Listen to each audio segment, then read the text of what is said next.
let's see where that leads. So give me a call back next week, and I can be more clear because, okay? Okay. Ladies and gentlemen, if you haven't figured out yet, they don't call you back ever. So here's what you need to say to make sure you close your prospects on the very first call. And I got you. I completely understand. And, if you decide that you want to change something or you don't want that coverage, if next week rolls around and we find out that we can get you some better coverage, or even if you want to change that first date that we decide on setting a payment for you, you're more than welcome to change that. You're not really locked into much of anything unless you decide that you want to go through with it.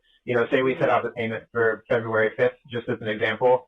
If on the 4th even you said, hey, I'm not going to have that money in my account, I don't want to do this now, we can make sure that you don't get charged a cent. Mm-hmm. Okay, that sounds a lot better than you being reimbursed.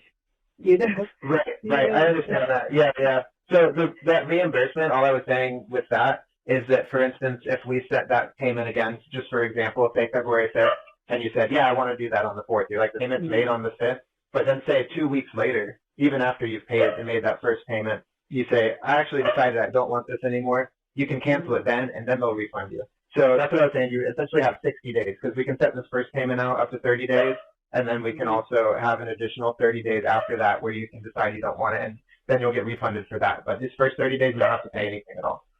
Mm-hmm. Okay, and does that make sense?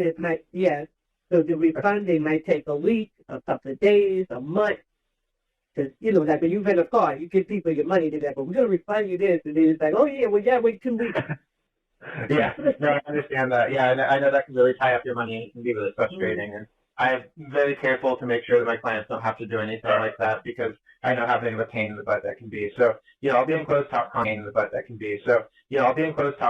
with you. We'll set this first payment date out, however long you're comfortable with setting it out. And then, if you make a decision before then, we'll go with that. And if I don't hear from you for whatever reason or anything, I'll make sure to try my best to get in touch with you to make sure that you're still comfortable with taking that first payment before any money at all gets taken out of your checking account, okay? Okay, put a star by my name. Okay, I will, of course.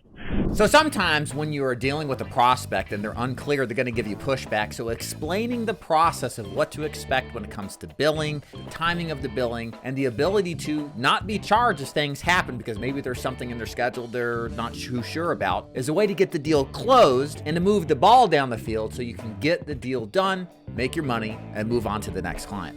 Make sure you like and subscribe if you want more great final expense and life insurance sales training.